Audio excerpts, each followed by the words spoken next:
Welcome back, guys, to another video on the Candidates Tournament. Today we're going to be talking about one of the most important games of round 11.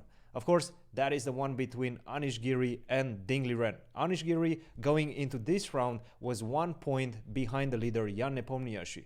Also, by tie breaks, he is worse because he actually lost against Jan Nepomniachtchi. So Anish Giri needs to catch up 1.5 points. He actually needs to finish with more points than Jan Nepomniachtchi in order to become the candidate. So in this game, round 11, we have only 4 rounds left. After this one, only 3 rounds left.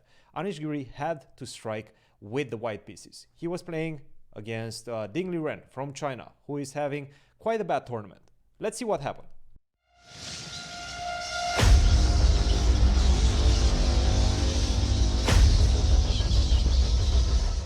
Anish decides to start the game with the move e4, e5, knight to f3, knight to c6, bishop to b5.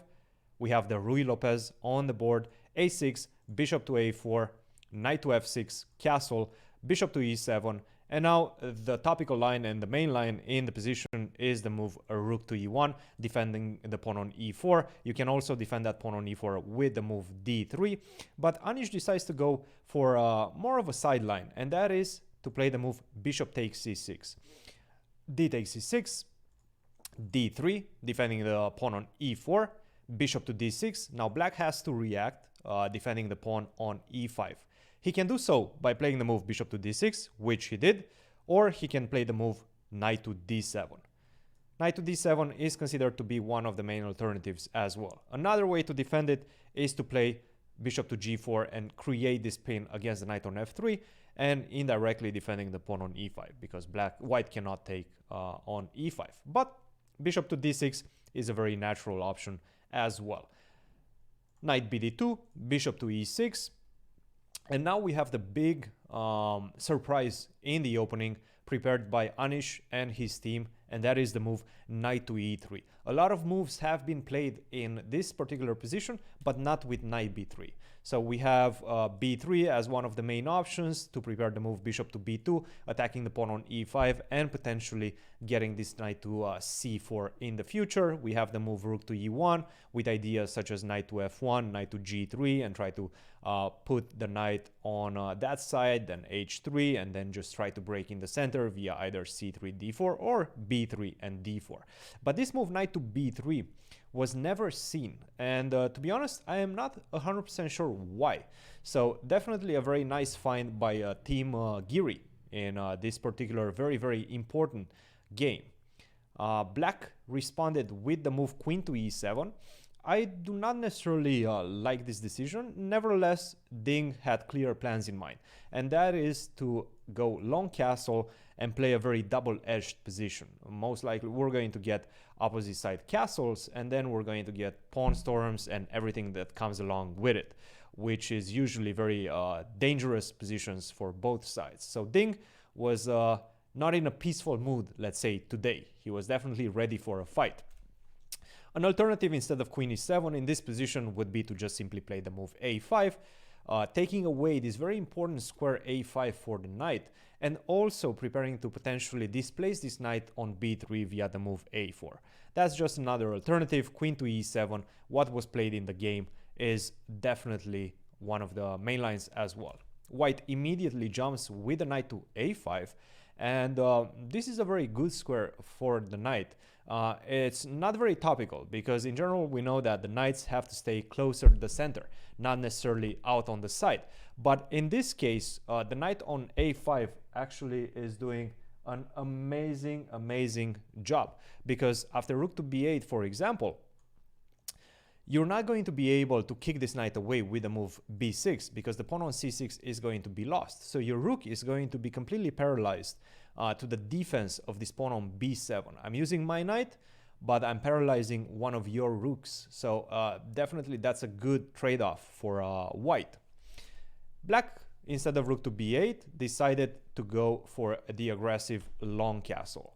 The idea that we discussed that after queen e7 became quite apparent.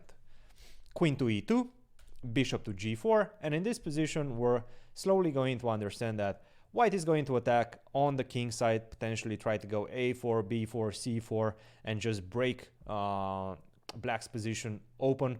And black is going to do exactly the same, but on the other side, on the king side, against the king on g1. c3 was played, tried to go for b4. And now I would say a decision that I do not agree with, and that is the move c5. Moving the mark of attack closer to my pawns. So the mark of attack in this position were these two pawns, the pawns on a6 and the pawn on c6. And I would have gotten to them via a4, b4, and then finally b5. Black, by playing the move c5, moves the mark of attack closer to my pawns. So my attack becomes faster due to that, because now immediately, as Anish understood, we'll have to take advantage of this move c5 and immediately attack this hook, this pawn on c5. And he exactly prepares for that with a move a3, c6. A very interesting approach, but I do not think the right one by Ding to defend. So he decided to go this c5, c6 and try to drop the bishop back to c7, opening up the d file, putting some pressure on d3, and also this bishop on c7. He thinks that is going to give him a lot of coverage around the king.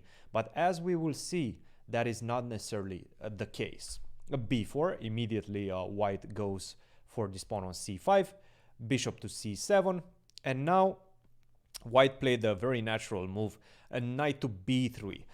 But in this position, knight to b3 is not necessarily the best way. A much better square, it would have been c4.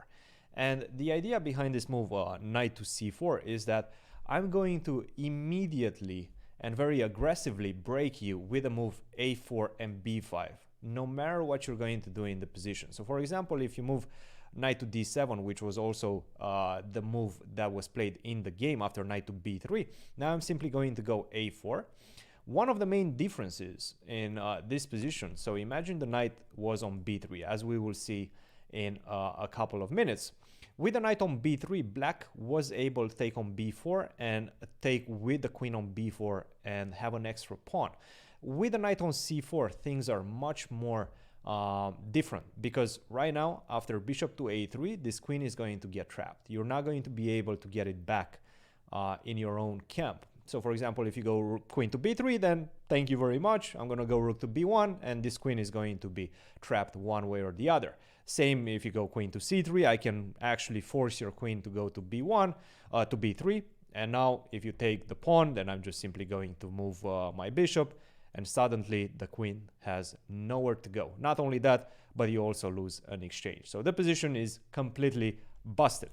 You cannot take on b5, and if you don't take on b5, if you don't take on b4, excuse me, then I'm going to be able to go b5 myself, and I'm going to break the position. For example, if you try to go f5, create your counter attack, I'm going to go b5, take, rook to a8, check, and after bishop to b8, I'm going to say, okay, I'm going to drop back the knight, going towards d5. I found another very beautiful square for my knight.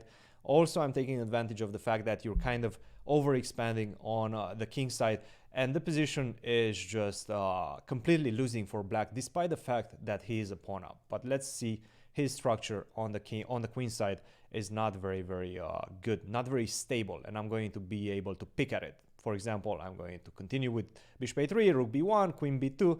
I'm going to invade via the b file, and that's going to spell trouble for black. So knight to c4 would have been a much better move. Instead, Anish played the move knight to b3, knight to d7, h3, bishop to f5, bishop to e3, reinforcing this attack on the square c5. And now black played this move f5, a very good sacrifice, very well-timed sacrifice with the move f5. Try to open up the f file and take advantage of the fact that this pin is very difficult to get rid of. So white played the move bishop takes c5, queen to f7. I'm sacrificing a pawn, but at the same time, this pressure on the f file is going to be very unpleasant to deal with. Rook to b1, defending the knight on b3. My queen on f7 was attacking that knight on b3. g5, continuing the attack, e takes f5, g4, knight to g5. This move g4 was a tremendous mistake by black. In this position, Ding was actually much better if he would have played the very natural move queen to f5. And after queen to f5, simply opening up the f file, I'm going to be able to continue with the move g4. And you're no longer going to have any sort of move such as knight to g5 without facing dire repercussions on the king side. G takes h3 and so on. For example, queen to e4, I'm just simply going to drop back with a queen to f6, knight to d2, and now I can continue with the move g4. And black's attack is very dangerous. And I would say black's attack is probably going to give him, in this particular position, the advantage.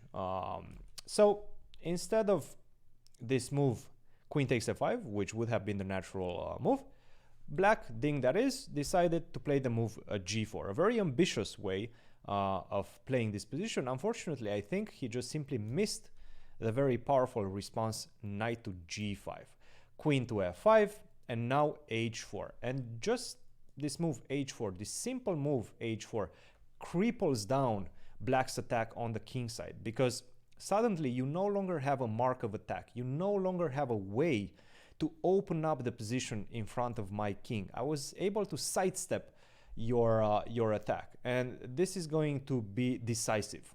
White is just completely winning right now. Black's attack completely died down. b6, knight to e4. This is a tremendous move by white, sacrificing the bishop on c5 for the sole purpose of opening up the b file, which will lead to some very dangerous attacks. For example, he took on c5, Ding that is, b takes c5, and now I'm going to utilize this cannon on b1, the rook on b1. I'm going to play queen to b2 in the foreseeable future, and then you're going to get checkmated on the b file.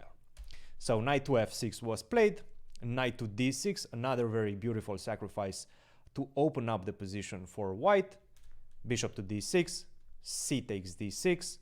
My pawn is very dangerous, but much more important is the fact that I freed up the c5 square for the knight. So right now, the knight is going to jump to c5. Also, I eliminated one of the most ardent defenders around the black king, the bishop on c7. Very powerful defender, not anymore on the board. So black's position at this point is just simply collapsing. Rook takes d6, d4, opening up this diagonal, attacking the pawn on a6, bringing yet another attacker into the game. And if we look at how many attackers do we have against the naked king on c8, we have 3 very strong attackers. This could potentially be considered a defender. The problem is that it's right now cut down from the defense, and the black king is just simply getting checkmated. Very simple. c5, trying to open up this line for the rook to defend, but unfortunately after knight to c5, rook to e8, queen to c4, I'm finding another avenue of attack for my pieces, that is the c file. And at this point it was black, Ding that decided enough is enough. There's no way I'm going to be able to recover from this, and he resigned. A very beautiful game by Anish Giri. Very impressive attack, a little bit helped by his opponent when Ding did not take advantage of that golden opportunity to play queen takes f5, just a simple move, and prepare the move g4. Instead he went for g4, very ambitious, but unfortunately a bit ill-timed. And after white played the move knight to g5, took advantage of black's mistakes, Anish Giri went to effortlessly finish his attack. A very beautiful game by Anish. He now moves only half a point behind the leader, Jan Nepomniachtchi, who drew his game against Fabiano Caruana. And we have a match. We have definitely the last 3 rounds of the candidates are going to be fire. Anish is going to try to catch up with the leader. Nepo is going to try to defend and fend off his challengers. So it's definitely going to be a fire finale at the Candidates 2021. See you guys in the next video.